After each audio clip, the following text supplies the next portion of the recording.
And here we are at the toy store.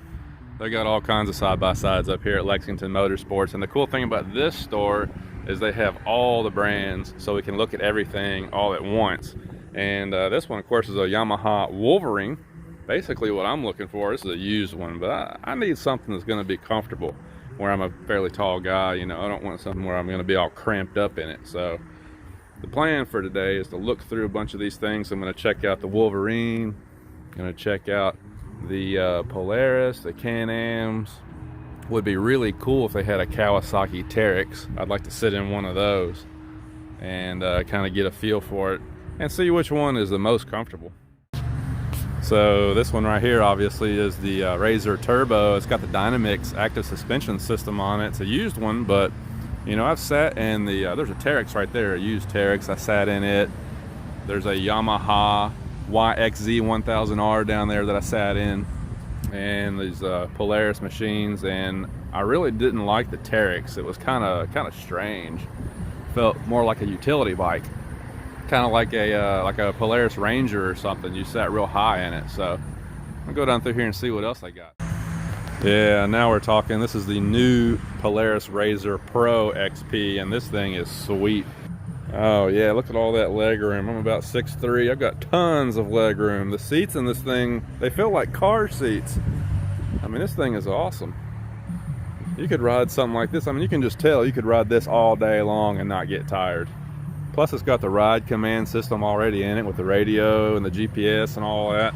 Man, these things are getting nicer all the time. Oh wow, there's the new Kawasaki Teryx KRX 1000. This is the new one that Kawasaki just brought out. They're getting their feet wet in this pure sport era now. Everybody's going to the pure sport bikes, and this thing is it looks nasty. I love those Kawasaki green colors with the black and the green, you know. It just looks really good. I'm going to try that one out. Wow, this thing actually has more room in it than the Polaris RZR Pro. Tons of leg room in here. Tons of leg room, and these seats actually feel pretty good too. It just feels like a roomier machine than the Polaris. I mean, and the Polaris Pro is nice, but this thing, man, just all kinds of space in here. Yeah, it's even got a nice sized cargo area back here. Look at all that travel. I mean, there's just no way you're gonna break anything back here. This thing has massive shocks, Fox external reservoir shocks. The control arms are gigantic. I mean, that's the thing about Kawasaki. When they build something, they build it to last forever. Kind of like Honda, they just really pay a lot of attention to building things with quality. I'm impressed. I bet this machine's expensive, but very, very nice. It's the 1000 with the special edition package on it. And this one's actually pretty comfortable too. I like the way they kind of bowed the door out to give you more leg room. But it's still not quite as comfortable as that Kawasaki was. So we went in and we tried out all the machines that they had. And you know, the Polaris, see, for me it's all about comfort. I gotta have something I can ride all day and not be tired. You can talk about all the technical specs of these things, and they're all a little different. Some of them have CVT transmissions and some of them are direct drive. They're all different. They all have their pros and cons. But so at the end of the day, for me, it's just getting something that's comfortable. And the Polaris, it's got a lot of leg room, but the seats are terrible. The seat cushion is real shallow, and it doesn't seem like it would be comfortable for hours on end. I wasn't real impressed with it. The Teryx just sat up too high, kind of felt more like a farm machine than a sport machine. And I guess it's kind of meant to be a hybrid between the two, but it just wasn't working for me. The what's that called? The Yamaha YFZ. That thing was pretty comfortable. I liked it a lot. We got in the Honda Talon. I didn't like the Honda Talon. It just felt kind of weird. I don't know. It just wasn't comfortable. And then the last one, well, it wasn't the last one we got in, but I tried it out again last, was the Kawasaki, that new KFZ 1000R. That thing is awesome. It's my favorite machine here. You can tell it's built really heavy duty and rugged, and it's very comfortable. Lots of room. The seats were great. Everything was comfortable. I love that machine, but the sticker price on it was like $20,000. It's a lot of money. So I don't know, we'll see. But so far I think the Kawasaki is probably my favorite one that I've been in. I'd love to get one of those and stick it in the trailer, take it home, but we're gonna head over and maybe check out some of the Arctic Cats, Textron off-road, whatever they are these days, see how they stack up. But so far, man, Kawasaki, you guys, kudos to you guys, because you've got a great machine out for 2020. I think those are going to be really popular. That's the cool thing about this machine, is the color of it. There goes the train. Check out those seats in the Arctic Cat. They've got a lot of incline to them. I guess if you got in there, it would support you really well. You wouldn't slide out of it, that's for sure. Yeah, so that Arctic Cat Wildcat XX, that was a pretty cool looking machine too. But the seats, I mean, they had a lot of recline to the seat. I guess it would hold you in pretty well. I wasn't able to get up and sit in that one because I had it up on a display, but I don't know, it was still 18.5 and it didn't look like it had all the features that the other ones have, so I don't know. So, you know, all those, the big crop of side-by-sides out for 2020, I mean, there's a lot of really good machines out there, and you can tell if that segment's really heating up a lot and the competition's getting fierce, you know. But at the end of the day, there's some good machines out there, but they're still $17,000, $18,000, $20,000, you know. That's a lot of money. You can buy a lot of things with 20 grand, you know. I mean, I'm a Jeep guy. I'm sitting here thinking I could get a sweet Rubicon TJ for 15 to 20 grand. I mean, really nice low mile example.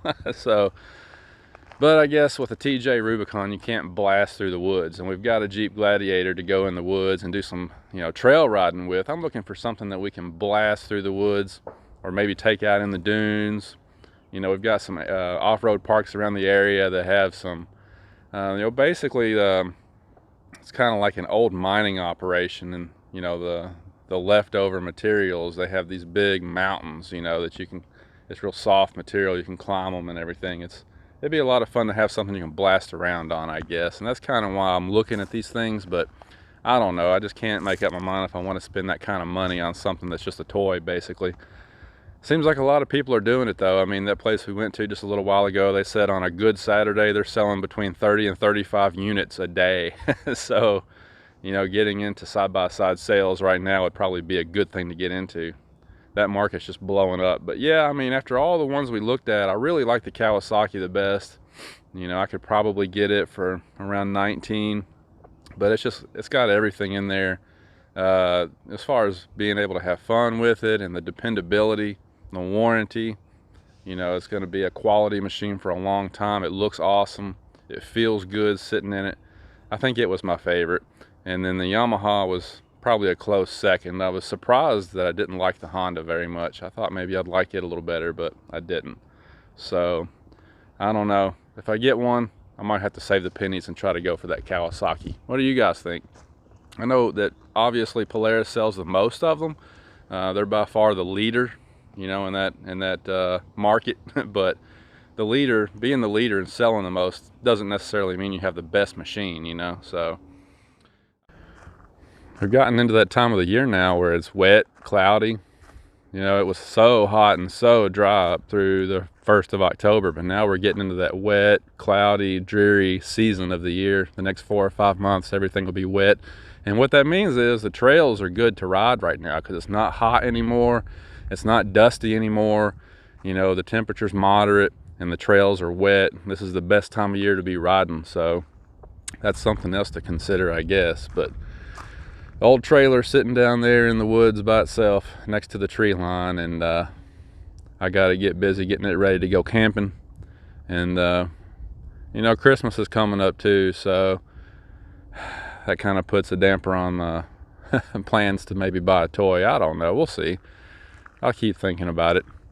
But hey, if you guys have one of those side-by-sides that we looked at today and you've had bad experiences with it, post below and let us know. That's kind of, I mean, I'm sure that all of them have their fair share of issues, but if any of them are what you would call junk, that's kind of what I want to know about. So let us know what you know. Talk to you later, guys. Oh, and a brief side note, that little air dam slash skid plate that we fabricated for the lower part of the bumper here, that thing's working out pretty good. I mean, you can tell even out on the road that it's making a little bit of a difference. The miles per gallon are up on the display again, and you can just feel a little bit less wind drag and resistance. So it's doing its job, and you probably can't see it on the camera, but there's some pretty serious rock chips on it already too. So obviously it's keeping some rocks at bay from blasting the suspension up in there. So kind of happy with how that turned out. And another thing I'm going to be doing tomorrow, I'm going to take all that steel cable off the winch and that big roller fair lead. I think I can shed about 20 or 30 pounds of weight by switching this thing over to a Haas fair lead and putting some synthetic cable on there. The other thing is I've only got about 65 feet of cable. That's what this winch came with. And I think with the synthetic cable I could probably get 90 or maybe 100 feet of cable on there. So I'm going to be taking all that stuff off. I'm going to put some synthetic stuff on there. I'm also going to eliminate that metal hook, and I'm going to use a soft shackle. I'm just going to switch all this stuff over to the lightweight, safer stuff. So I'll be working on that probably tomorrow or first of the week. Tucker, are you being bad? You're being a bad puppy, Tucker. All right. I think it's time to chill out for the rest of the day and watch some football. So we'll talk to you guys.